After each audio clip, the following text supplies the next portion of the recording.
Hello, I'm Esther Githu. It's Wednesday, January 5th. This is Africa 54.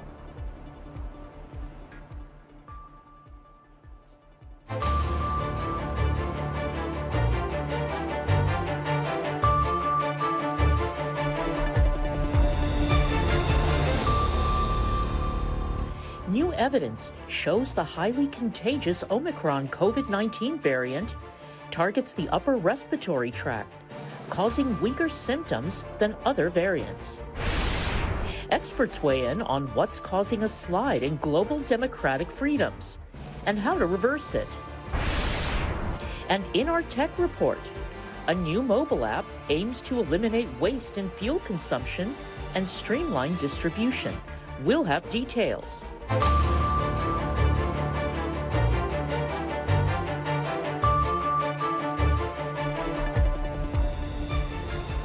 Scientists in France say they have discovered a new COVID variant that contains multiple mutations. Experts at the IHU Mediterranean infection in Marseille say they discovered the new variant in December in 12 patients living near Marseille, with the first patient testing positive after traveling to the Central African nation of Cameroon. The scientists also say they have identified 46 mutations in the new variant, dubbed B16402, that could make it more resistant to vaccines and more infectious than the original virus. Meanwhile, a new evidence reveals that the highly contagious Omicron coronavirus variant targets the upper respiratory tract, causing weaker symptoms than previous variants. Soraya Ali has the details. More evidence is emerging that the Omicron coronavirus variant causes milder symptoms, a World Health Organization official said on Tuesday. Evidence suggests that the variant affects the upper respiratory tract and that symptoms are less severe compared to previous variants. WHO Incident Manager Abdi Mahmoud explains. We are seeing more and more studies pointing out that Omicron is infecting the upper part of the body. Unlike other ones, the lung, who has been causing severe pneumonia. It can be a good news, but we really require more studies to prove that. Since the heavily mutated variant was first detected in November, WHO data shows it has spread quickly and emerged in at least 128 countries. But while case numbers have surged to all-time records, the hospitalization and death rates are often lower than at other phases in the pandemic. We had a good number of studies coming up, proving again what we heard from South Africa, that the vaccine still protects you against hospitalization and severe disease and death. And that's what vaccines were designed. The challenge has not been the vaccine, but the vaccination and reaching those vulnerable populations. However, Mahmoud also sounded a note of caution when relying on data just from South Africa, as it has a young population among other factors. He also warned that Omicron's high transmissibility meant it would become dominant within weeks in many places, posing a threat to medical systems in countries where a high proportion of the population remains unvaccinated. Asked about whether an Omicron-specific vaccine was needed, Mahmoud said it was too early to say, but voiced doubts and stressed that the decision required global coordination. Soraya Ali of Reuters filed that report. U.S. President Joe Biden is directing his administration to buy an additional 10 million courses of Pfizer COVID-19 pill Paxlovid, bringing the total to at least 20 million courses as part of the White House's strategy to combat Omicron. President Biden addressed the American public Tuesday as COVID-19 cases in the U.S. surged to record levels following the holidays. White House Bureau Chief Patsy Widakuswara has more. Residents of Washington, D.C. turned out for a snowball fight earlier this week, a sign of normalcy in a winter marked by soaring COVID-19 cases in the United States yet again. Fueled by the Omicron variant, on Monday, the nation's coronavirus cases reached a world record of 1 million detected in 24 hours, according to a report by the Johns Hopkins University. Today, I'm directing my team to work with Pfizer to double our order from 10 million to 20 million treatment courses to be delivered in the months ahead. On Tuesday, President Joe Biden outlined his administration's strategy to address Omicron. In addition to buying more Pfizer COVID-19 pills, he promised to make booster shots and testing more widely available. With Americans having to wait in long lines to get tested, Biden has been blamed for delays and shortages. His administration has not given details on the distribution of the promised 500 million free at-home test kits. Testing is considered key to limit Omicron spread and reduce hospitalization. We can't do very much about inhibiting the spread of this extraordinarily contagious virus. And if it only produces mild disease, we could, if you will, quote, tolerate that while we try to continue to prevent these hospitalizations. More evidence is emerging that Omicron causes milder symptoms than previous variants, in some places resulting in lower death rates despite soaring case numbers. We are seeing more and more studies pointing out that Omicron is infecting the upper part of the body, unlike other ones, the lung, who has been causing severe pneumonia. It can be a good news, but we really require more studies to prove that. The U.S. has donated more than 315 million vaccine doses globally, while pledging a total of 1.2 billion doses. Yet some health experts say wealthy nations are not doing enough to vaccinate the world and prevent the emergence of new variants. Until we redouble our commitment to vaccinate the African continent, Southeast Asia, and Latin America, we're always going to have this problem. And that's what has to be prioritized. And so far, neither the U.S. government or the G7 countries have really made that commitment. On Monday, U.S. health authorities approved Pfizer's booster shot for children as young as 12, with a final approval expected in the coming days. Patsy Widakuswara, VOA News. The United States is one of several Western democracies that independent rights groups say has seen an erosion of democratic institutions in recent years. VOA senior diplomatic correspondent Cindy Sain spoke with democracy experts about what they say is causing a slide in global democratic freedoms and how to reverse it.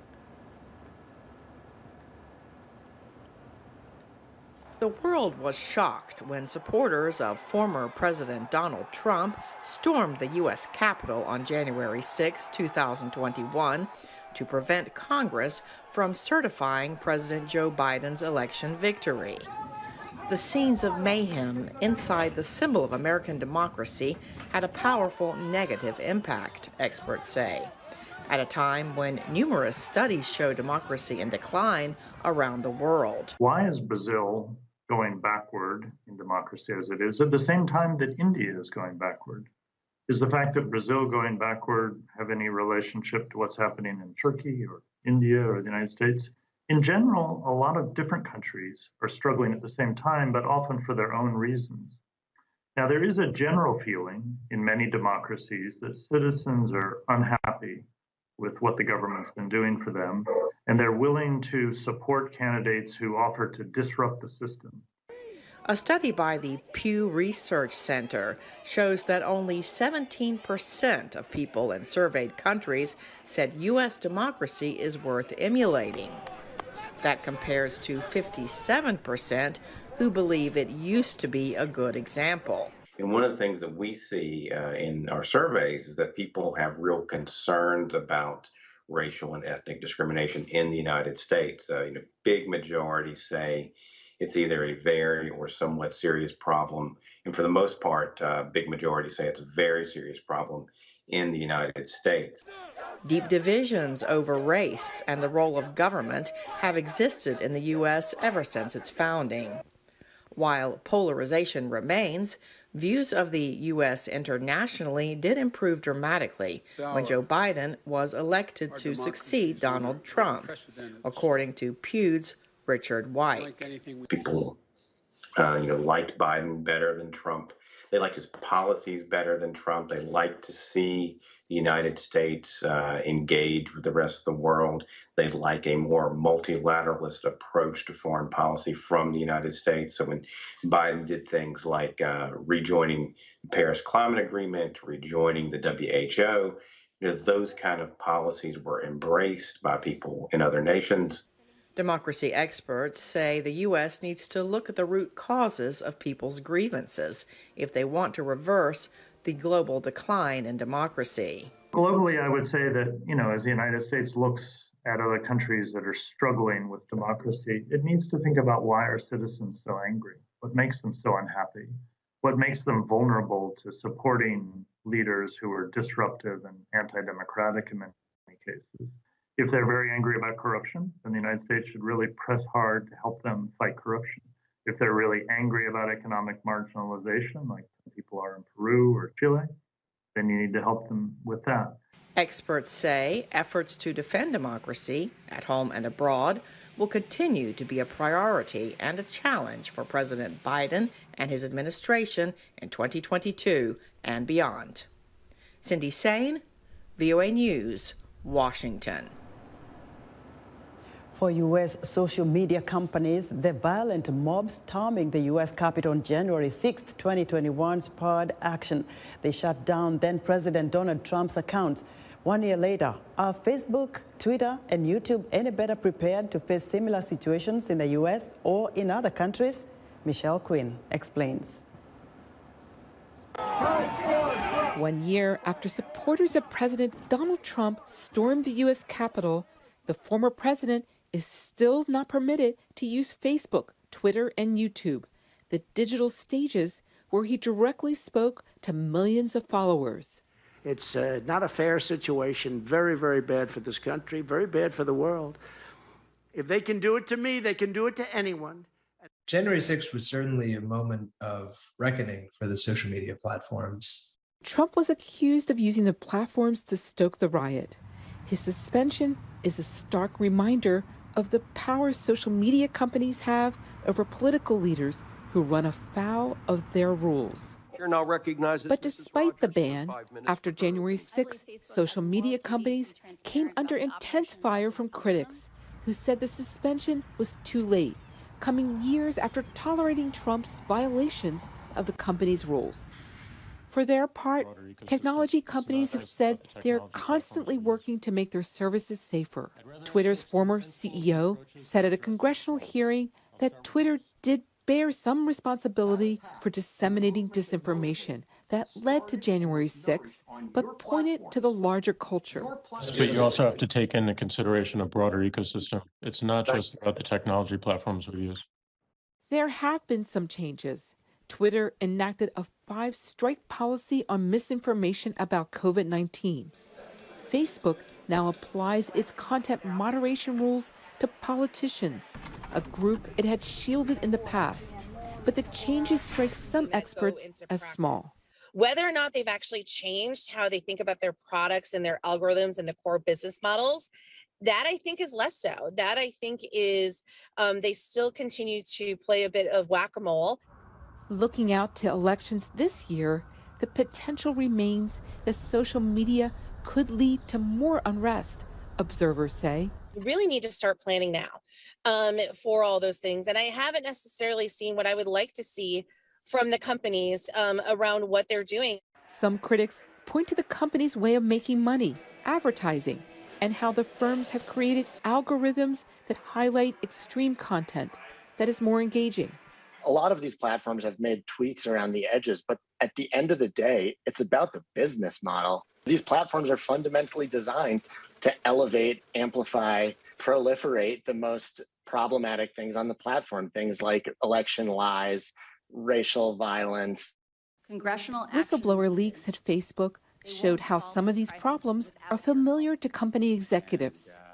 In the coming year, lawmakers could try to force the companies to make bigger changes to policing controversial content and being more transparent about what they are doing. Michelle Quinn, VOA News. Still to come, a new mobile app tries to disrupt and expose sharp practices in the oil sector in Nigeria. But first, Heidi Adams tells us what's coming up on Wednesday's Straight Talk Africa. Be sure to join me on the next Straight Talk Africa as we discuss the return of Africa's stolen art. France has repatriated 26 looted colonial-era artifacts to Benin. Now museums in Europe and the US are rethinking what to do with their African art collections. We'll speak to artists and museum curators about the colonial past of Africa's art and its future around the world. Join me, Heidi Adams, on the next Straight Talk Africa. Authorities are vowing that there will be no disruption to Africa Cup of Nations soccer matches, despite some being held in an area of Cameroon where separatist militants have increased their use of improvised explosives. David Doyle has more. The soccer mascots are out, and so too are the soldiers. This is Limbe. It's one of the cities in Cameroon playing host to the Africa Cup of Nations, which kicks off on Sunday. It's also been hit by years of separatist violence. Security has worsened recently as armed groups increased their use of improvised explosives, to the concern of those like Limbe-based journalist Kuma Honore.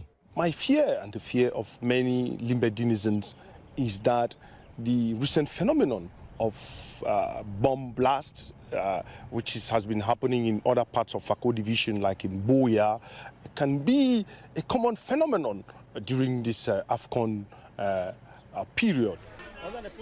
Limbe is located in the southwest region. It's one of two English-speaking areas, the other being the northwest region, where armed groups are trying to form a breakaway state called Ambazonia. More than 3,000 people have died and nearly 1 million forced to flee since the conflict broke out in 2017. AFCON Group F matches, comprising Tunisia, Mali, Mauritania and Gambia, will be hosted at Limbe's Omnisport Stadium.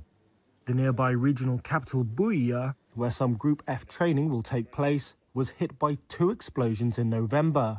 One in a university wounded 11 students.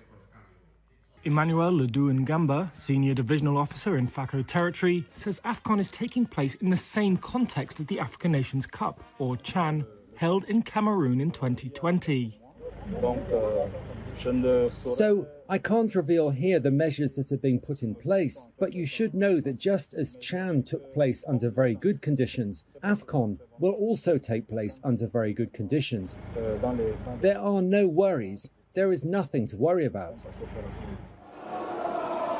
The conflict began in the Anglophone regions when teachers and lawyers protested against their perceived marginalisation by the primarily French-speaking national government. A violent crackdown by security forces radicalised the separatist movement. Today, armed police, gendarmes and soldiers are positioned at Limbe's major intersections. Checkpoints have been set up and the authorities are promising there will be no disruption as the soccer tournament gets underway. David Doyle of Reuters filed that report. Nigeria is one of the largest oil producers in Africa. The oil and gas sector accounts for more than 90% of the country's exports and 80% of the federal government's revenue. However, the industry has many challenges and difficulties adapting to new technology. A new mobile application called Petrol App tries to disrupt and expose sharp practices in the oil sector and enable downstream marketers in Nigeria to make fundamental business decisions. Africa 54 technology correspondent Paul Ndiho spoke to Andre Bassey, managing director of Axiom Tech Limited and the creators of the Petrol App. Andre Bassey, welcome to Africa 54. Thank you very much, Paul. You are a man on the cutting edge of technology. You're trying to bring technology into the petroleum industry in Nigeria. What have you been able to do? My organization is called Axiom Tech, and we are focused trying to infuse technology into the petroleum industry to be able to simplify and also synchronize the system. Unfortunately, the system has been a bit untidy compared to the upstream sector. So we are majorly focused on the downstream sector, which is just about distribution. This communication between different depots around the country has been a bit stale. Why? Because the industry had always been depending on probably foremen or middlemen to be able to transmit information, sometimes unverified.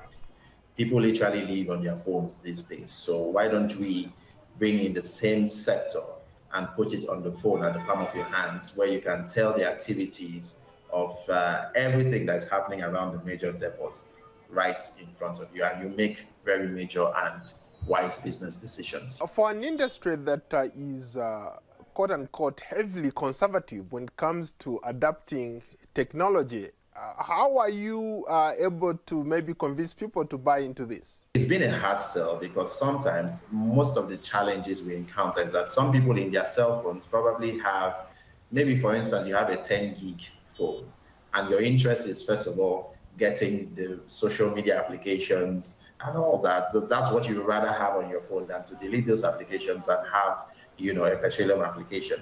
It's been a tough sell. Started off really slow. We had just 100 downloads at the first few months. And right now we are counting downloads in our thousands. If I hear you correctly, you seem to be targeting the big players, the OGAs who operate in that space. How can an ordinary person like me benefit from this application? The application is for industry players, strictly, for them to be able to do their businesses. Now, the everyday man who is probably in the other sectors may not really understand the essence of the application unless you're an industry player.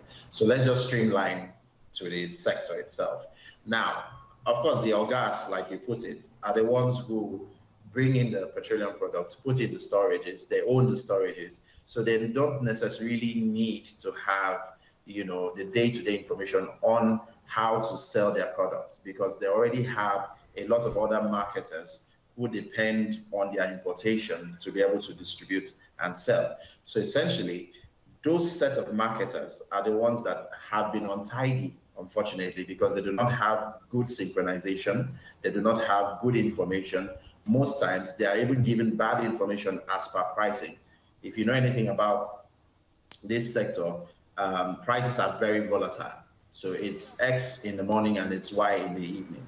So this system has been able to be designed for the everyday player to be able to make very, very intelligent market decisions so that everywhere they are, whether you're in Port Harcourt, you're in Lagos, you're in Calabar, you can easily tell what is happening on real time and make a business decision if you have to sell in any of the cities.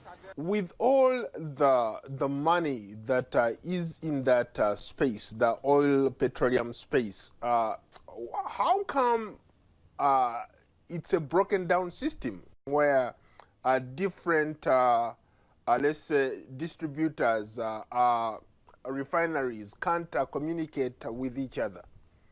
Is it an infrastructure issue? Is it a management issue? What is it? I would say the system did not quite anticipate the level of participation it is currently witnessing. So it's trying to struggle to stabilize, to see how this infrastructure can come. That is on the day-to-day end.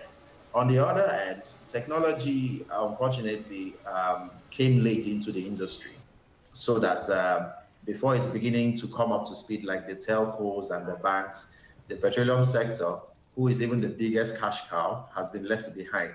So it has to start from somewhere, Paul, and we are trying to, start by putting it where it belongs to be able to, help the system to come up to speed. Do you have to grease the palms of those people giving you data as well? Well, I'm not going to answer that. I was just joking. If you're talking about me, yes, we have Vaseline and all that. Thank you, man. Thank you.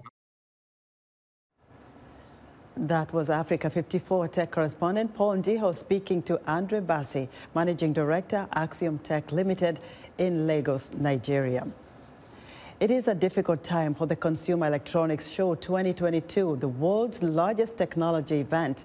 Last-minute COVID-19 related cancellations are wreaking havoc on the organizers' plans to host exhibitors and welcome visitors in person in Las Vegas and online. This year's Consumer Electronics Show will end a day earlier than planned on Friday, after companies including Amazon and General Motors dropped out of attending the Las Vegas event in person because of the Omicron variant concerns. Joining us live via Skype from the event is VOA's Alzuma Compaore. Hello, Alzuma. Hi, Esther. A sigh of relief indeed, with COVID-19 vaccines now available and some people attending the event in person. But how big of an impact does this pandemic have on this year's event? Well, First of all, I want to say that everything is based on how the organizers responded. You can see that additional safety measures were taken and implemented. Everybody attending CS has to be officially vaccinated. You have to be wearing a mask at all time on the show floors. And also something that was an extra effort, I think, is that all the organizers, they made sure that everybody can receive rapid test, COVID test, right on the side. And this is just making everybody feel a little bit more comfortable, being around so many people.